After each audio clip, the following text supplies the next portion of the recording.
Hey everybody, welcome back. Dr. Mike here. Everyone gets reflux sometimes, but how much is too much? Learn what's normal and what's not.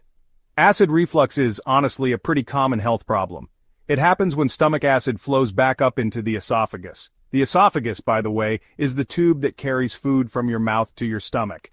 This backflow of acid irritates the esophagus, causing a burning sensation. Think of it like this. Imagine a garden hose with a one-way valve. The valve should only allow water to flow in one direction. But if the valve malfunctions, water can flow backward, causing a mess. That's actually similar to what happens with acid reflux. This condition affects millions of people. While occasional heartburn is normal, frequent acid reflux can signal a more serious issue called gastroesophageal reflux disease, or GERD. Understanding acid reflux is crucial for proper management and prevention. By recognizing the symptoms, causes, and long-term effects, we can really take charge of our digestive health.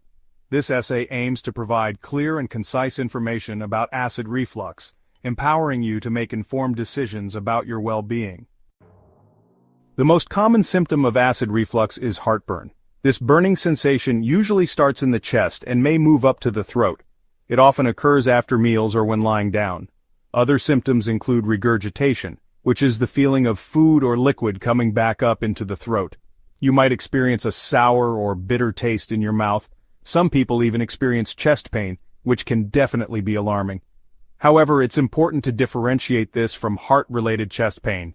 If you experience severe or persistent chest pain, seek immediate medical attention. Remember, not everyone with acid reflux will experience all these symptoms. Some individuals may only have mild heartburn occasionally, while others might face more frequent and severe symptoms. Several factors can contribute to acid reflux. One common culprit is a weakened lower esophageal sphincter, or LES. The LES is a ring of muscle at the bottom of the esophagus that acts as a valve. When working correctly, it relaxes to allow food to enter the stomach, and then tightens to prevent acid from backing up. However, if the LES weakens, it can't close properly, allowing acid to escape into the esophagus. Certain foods and drinks can also trigger acid reflux. These include fatty and fried foods, chocolate, caffeine, alcohol, citrus fruits, and spicy foods. Eating large meals or eating too close to bedtime can also worsen symptoms. Lifestyle factors play a role as well. Obesity, smoking, and stress can all contribute to acid reflux. Understanding these triggers is crucial for managing and preventing this condition.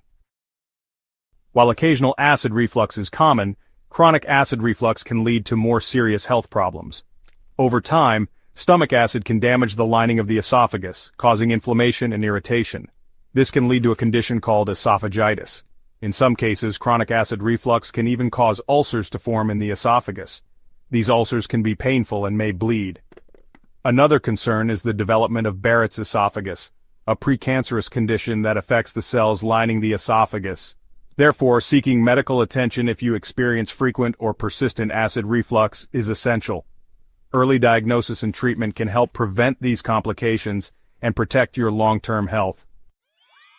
Fortunately, several strategies can help manage and prevent acid reflux. Lifestyle modifications play a key role.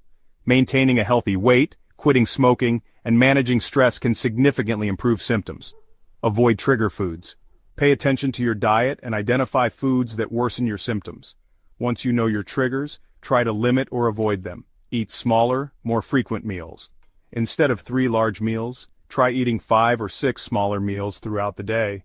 This can help reduce pressure on the LES. Elevate your head while sleeping.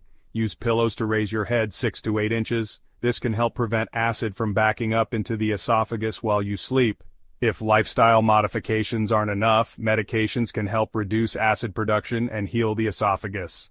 If you find this helpful, make sure to give it a like, share with a friend, and subscribe for more doctor-approved health advice.